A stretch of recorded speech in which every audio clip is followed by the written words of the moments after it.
Hi everybody, Brian here, and today I'll be bringing you my little unboxing and full review of the Proporta aluminum lined Apple iPad 2 case. Now this is a leather case that retails for $79.95 from Proporta.com, so it's not a cheap case, but it's made of excellent materials and the build quality is also excellent. Now I'd like to thank them for sending this out to me free for review. I really do appreciate it, and this is definitely a pretty cool case. Now this case does have a couple of issues that I'll get to in a little while. First, let me tell you what you get, so that should you order this case for yourself, you'll know what you'll be presented with once you receive it. I guess Proporta includes a little packet of tea.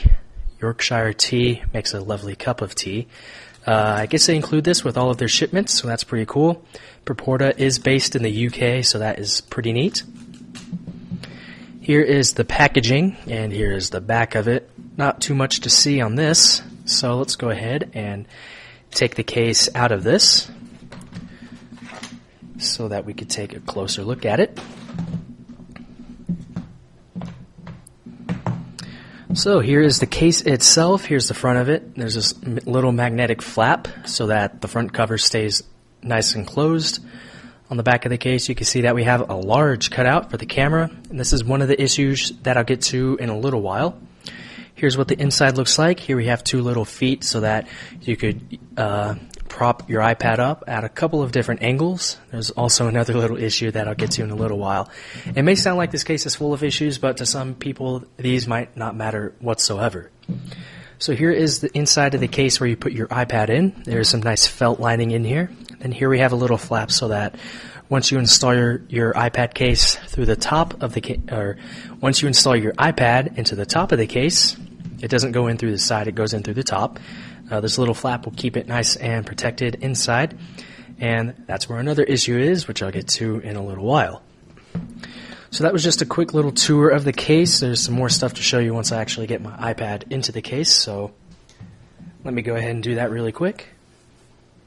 So here is my iPad 2. I'm going to go ahead and slide it right in through the top of the case like so. Then we'll just fold back this little flap.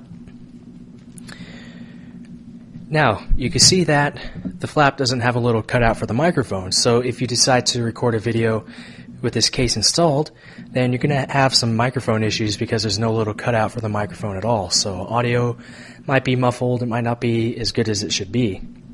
So it would have been nice if they included a little cutout for the microphone.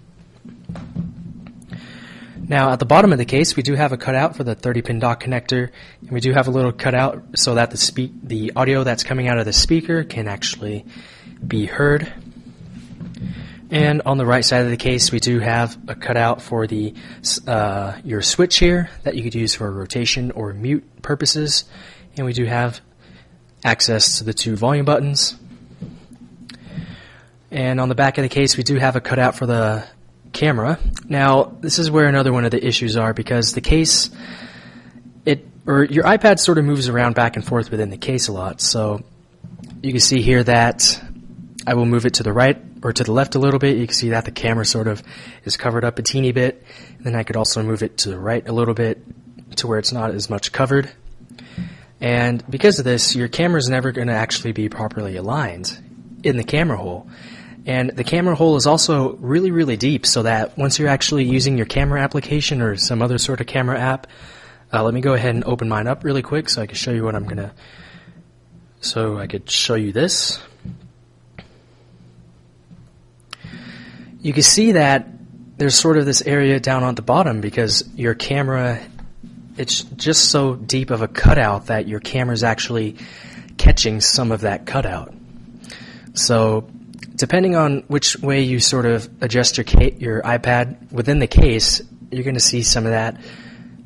You're going to see some of the cutout when you're taking pictures or actually recording video. And you can see here that the camera is pretty much almost all the way covered, and there's no way to actually get the camera aligned in the middle of the cutout either.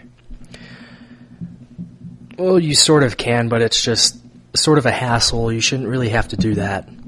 So that's actually a pretty important flaw.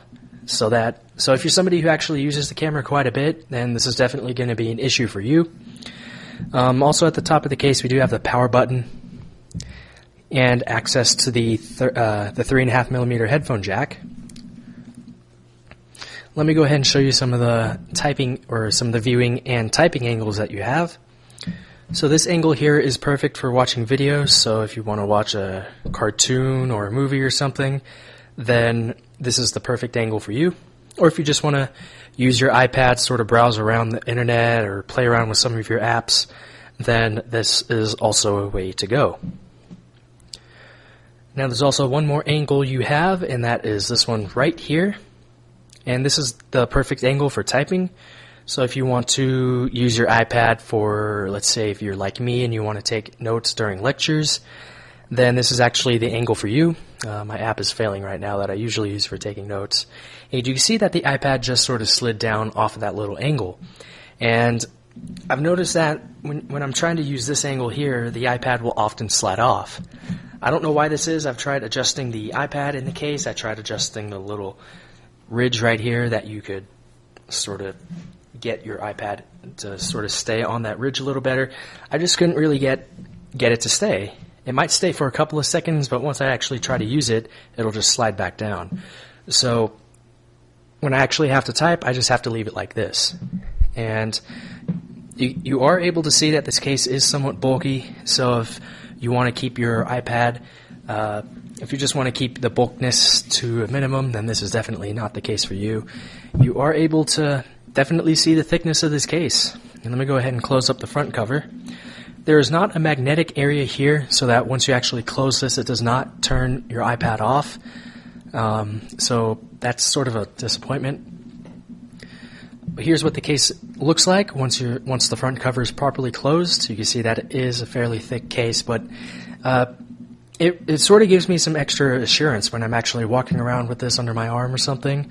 The fact that it's a little bit thicker makes it so that I sort of give it some more attention when I'm walking around, so I could definitely make sure that it doesn't actually slip.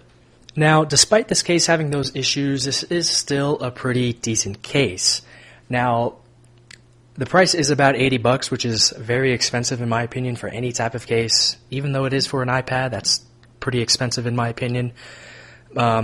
So with the way things are with this case, I just don't recommend people to buy this case at that price point. But they need to make the cutout for the camera better. They also need to make a little cutout for the microphone at the top of the iPad. They need to make it so these viewing angles are actually reliable, because they just slide down on the bottom one. But once you're using the second angle for actually viewing movies or something, then this one here is fine. And it also would be nice if they would add some sort of magnetic section on the front cover, so that when you close your iPad, it'll turn the screen off instead of just leaving it on. And you know, if it wasn't for those couple of issues, this would be an excellent case, and it would definitely be worth the $80 price point. It looks good, it feels good, it's definitely real leather, it definitely has that smell to it and feel to it. It's not fake whatsoever. But if it wasn't for those issues, this would definitely be an excellent case. I mean, the way things are right now, quality-wise, it's an excellent case. Build quality-wise, I mean, it's just really excellent. But they just need to fix those issues. I mean, the camera cutout especially, because that's really bad. I mean, no matter what you do, you can't get it to align properly in the camera cutout, and it's just way too deep of a cutout as well. But that was my full review of the Proporta aluminum-lined leather iPad case for the iPad 2. So you could go ahead and visit Proporta.com if you'd like to check this case out. They also have some other iPad cases as well. So thanks a lot for watching this video, and if you have any questions, comments, or suggestions, you can leave them down below in the comments area. But that's it with the video. So thanks a lot for watching, and I'll talk to you guys soon.